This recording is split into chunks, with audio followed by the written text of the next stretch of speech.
We interrupt this broadcast with breaking news concerning Israel and the escalating situation in the Middle East.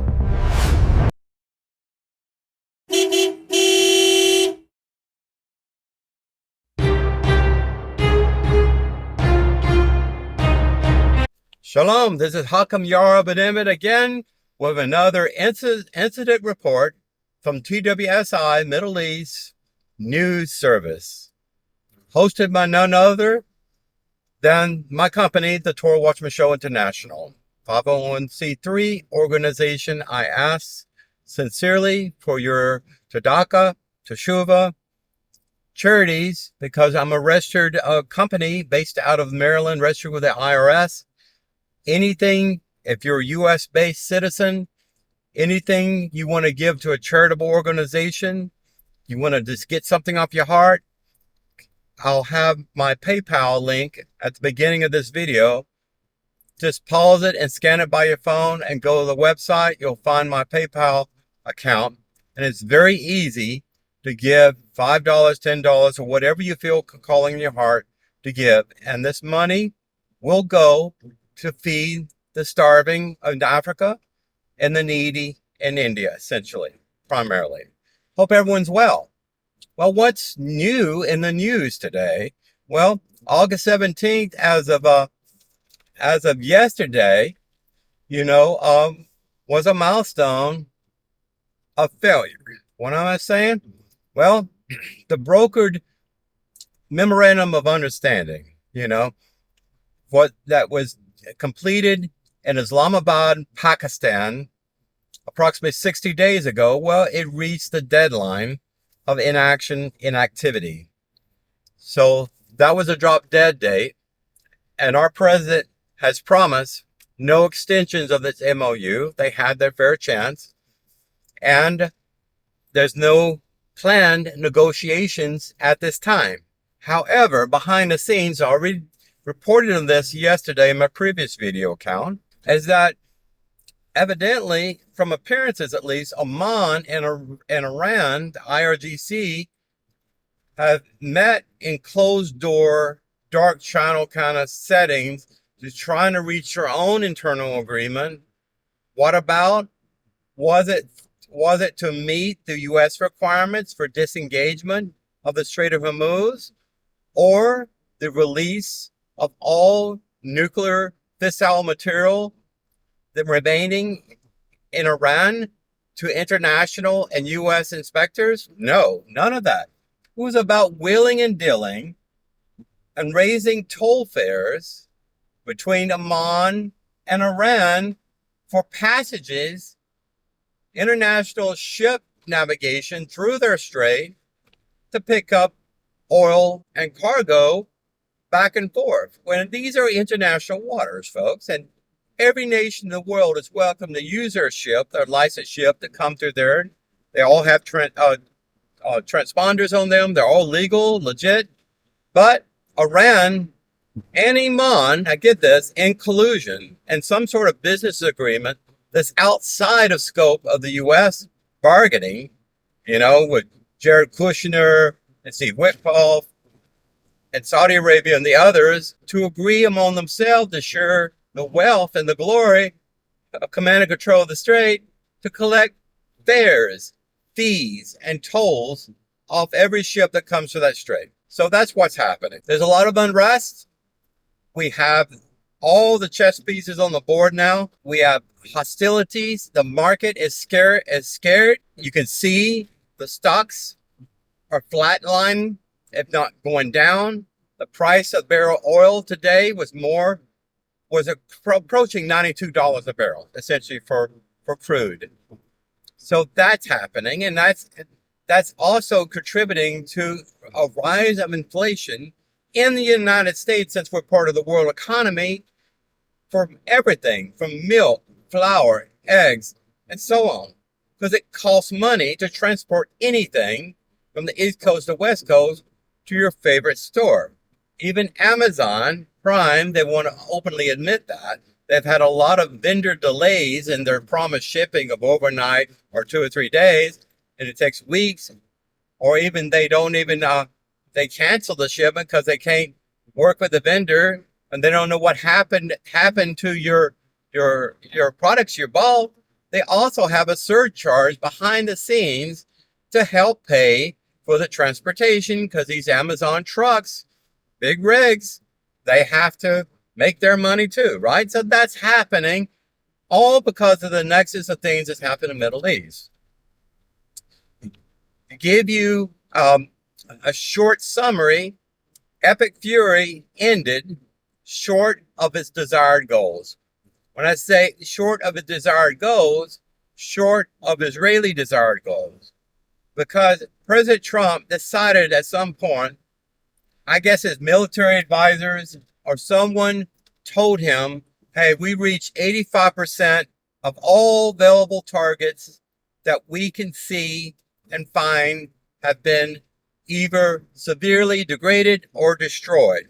For instance, President Trump has been bragging on all the Navy of the IRGC is at the bottom of the Red Sea. Okay, we've destroyed all of their aging aircraft and knocked out the radar and a lot their anti-aircraft equipment and so on. So that left roughly 15%. You do some fuzzy math there. But recently, Israel's intelligence with the Mossad, and this is just public domain here, it's not a surprise, and even the U.S. acknowledged it. While all this time, what President Trump has been delaying and listening to the Arabs in Saudi Arabia calling up President Trump and says, I do not want you to attack Iran anymore. You are not allowed to use my airfields. And the same thing with the UAE and Qatar and other Arab nations there. They have reached group consensus there. They do not want to help the United States to take out completely the IRGC. Okay? Maybe they have some distant cousins there. I don't know. So that's happening. And Israeli intelligence have revealed that it's not 15%. It's more like 25%. It could even be up to 45%. Why? Because and within 1 year, by the end of this year, the first part of next year, Israel said they expect them to have the pre-war capabilities. How is this possible? Well, there's a lot of rubble in Iran's mountains from U.S. and Israeli bombing, right? And a lot of these weapons were stored in caves and areas hidden from satellite view and from the air, from planes and radar. They store all of these ballistic missiles, these portable radars, these SAM devices and things like that, surface-to-air missiles, all this technology, most of which is from Russia and China, by the way. So what they did, they used bulldozers while they send their politicians to Islamabad and willing, dealing, and shaking and kissing the cheek of Vance and other people in the U.S. They were unblocking all of these places that were bombed, and now they've reconstituted their ability to essentially launch missiles, then take planes out of the air, and possibly severely damage one of our battleships or aircraft carriers. So that is what's happening, and that's what just recently came out, I think, in the last 24 to 36 hours. So that's hot on the news press. I want to get that to you. So what else is happening if it's not enough? I already told you that the Gaza peace plan is not going anywhere too fast. Remember, they had a phase process. That's a 15-point plan. It never got out of phase 2 and barely got to phase 2, because in phase 2, Hamas on the ground in Gaza Strip was supposed to totally disarm. Not only have they totally not disarmed at all, okay, despite what Hamas and Doha, Qatar has claimed to be true, while Hamas combat troops in Gaza Strip have not done that yet, and probably will, in my opinion. They've also rebuilt much of their army. During all these delays, remember, the U.S. told Bibi to stop attacking Hamas because he wants a deal. This largely happened after Israel used the previous 9/11, war on terror, international provisions that allowed any nation state to attack an Islamic terrorist organization or any terrorist organization that was an imminent threat to their people.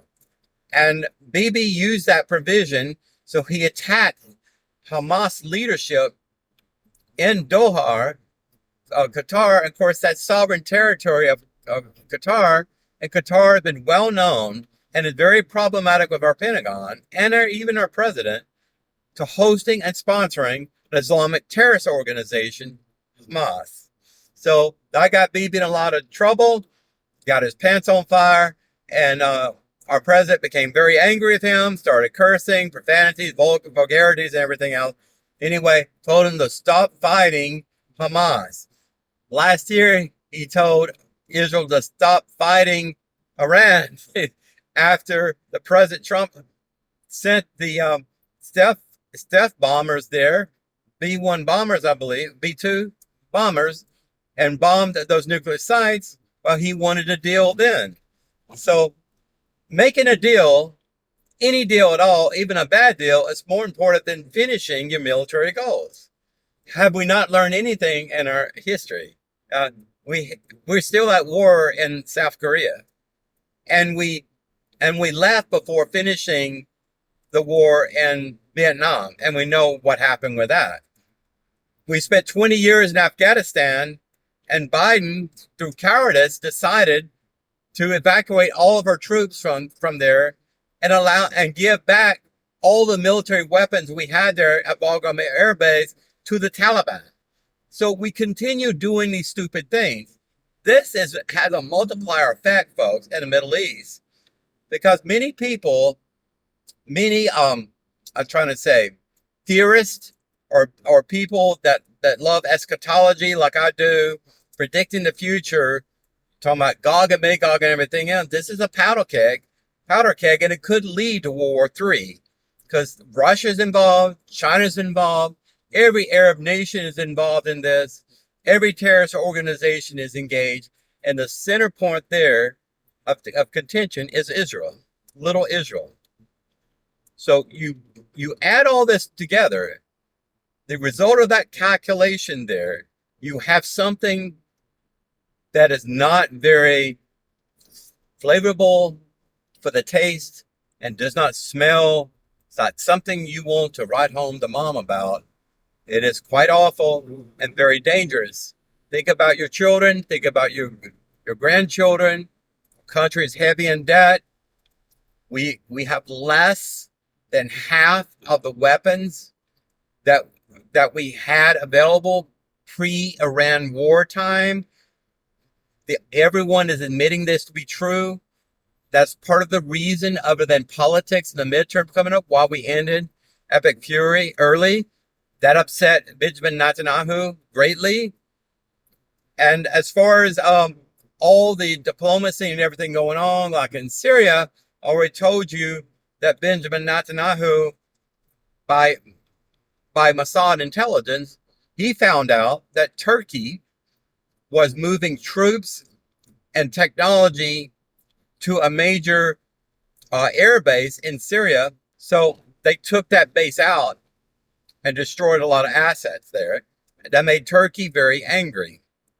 Another thing in this report, before I wrap it up, very telling.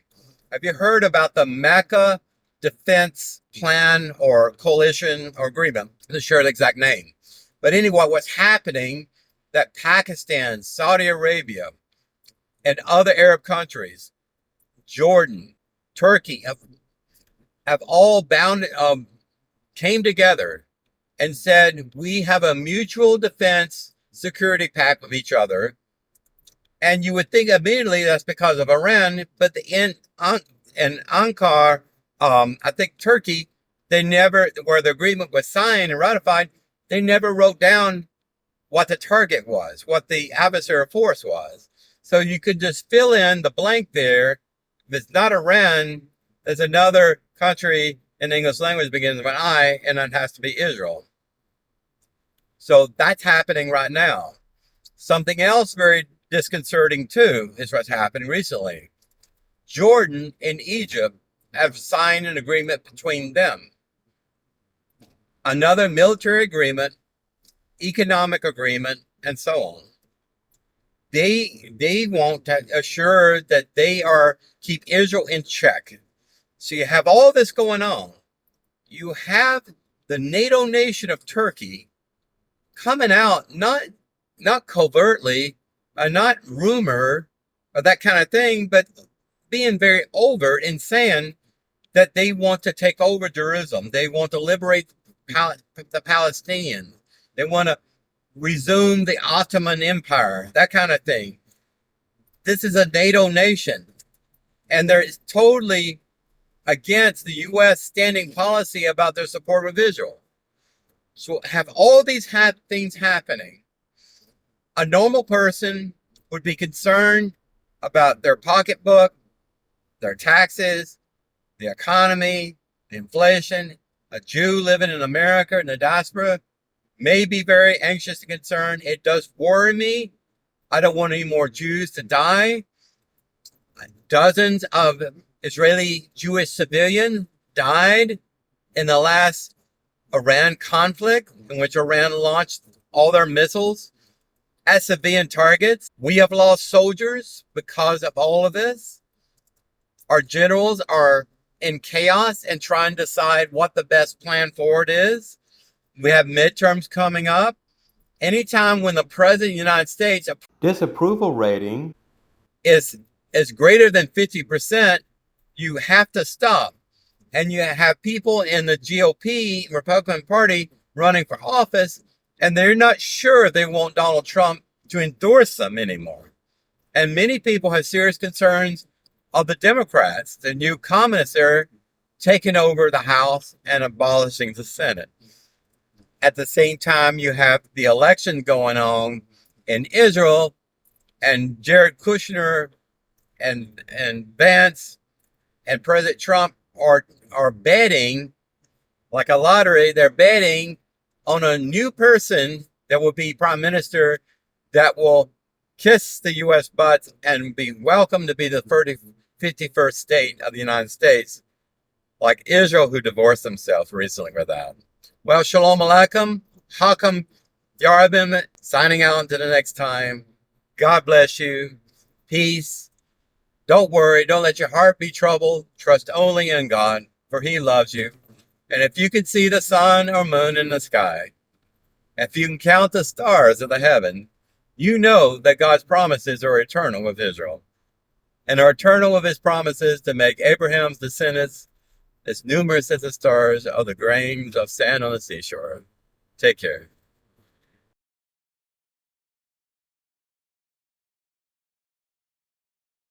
If you've enjoyed this program, please click like and subscribe.